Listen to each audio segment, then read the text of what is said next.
السلام علیکم ورحمۃ اللہ وبرکاتہ۔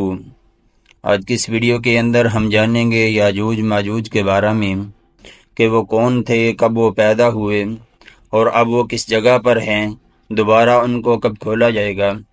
حضرات یاجوج ماجوج جو ہیں یہ حضرت نوح علیہ السلام کے بیٹے یافت کی اولاد میں سے ہیں، اور یہ ہماری طرح کے ہی انسان تھے، لیکن ان میں فرق یہ تھا کہ یہ بڑے ہی جنگجو تھے، بڑے ہی خونخوار لوگ تھے۔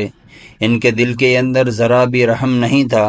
یہ انسان، جانور، پرندے، ہر چیز کو یہ کھا جایا کرتے تھے۔ اس وقت کے جو عام لوگ تھے وہ ان سے بڑے پریشان تھے، تو انہوں نے ان کی شکایت جو اس وقت کا بادشاہ تھا ذوالقرنین اس سے کی۔ حضرات ذوالقرنین کا جو ذکر ہے اللہ رب العزت نے قرآن مجید میں بھی فرمایا ہے۔ قرآن مجید میں اس کے بارے میں صرف اتنا ہی بیان کیا گیا ہے کہ یہ نیک دل اور عادل حکمران تھا، تو اس نے اپنے لوگوں کی شکایات کے اوپر یاجوج ماجوج کو جو ہے وہ دو پہاڑوں کے درمیان اس نے قید کر دیا۔ تب سے وہ انہی دو پہاڑوں کے درمیان قید ہیں۔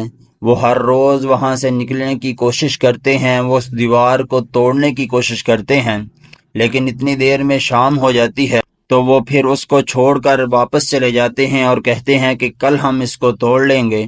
اور جب وہ دوسرے دن آتے ہیں پھر اللہ رب العزت کی حکم کے ساتھ وہ دیوار جو ہے وہ دوبارہ تعمیر ہو جاتی ہے، وہ پہلے کی طرح ہو جاتی ہے۔ جس طرح اللہ رب العزت نے قرآن مجید میں بیان کیا ہے کہ قیامت کے نزدیک ان کو دوبارہ کھولا جائے گا، وہ دیوار وہ توڑ لیں گے۔ اللہ رب العزت قرآن مجید میں فرماتے ہیں، فرمایا حتی اذا فتحت یأجوج ومأجوج وهم من کل حزب ینسلون، قیامت کے نزدیک دوبارہ ان کو کھولا جائے گا اور وہ دوبارہ جب لوگوں کے درمیان آئیں گے اور وہ فساد شروع کر دیں گے، اس وقت سیدنا عیسیٰ علیہ السلام کا بھی نزول ہو چکا ہوگا، پھر وہ ان کے لیے بد دعا کریں گے، پھر اللہ رب العزت کے حکم سے وہ تمام کے تمام جو یاجوج ماجوج ہوگی وہ سارے برباد ہو جائیں گے اور وہ مر جائیں گے۔ اگر آپ کو یہ ہماری ویڈیو پسند آئی ہے تو ہمارے چینل کو سبسکرائب کریں۔ جزاکم اللہ خیرا۔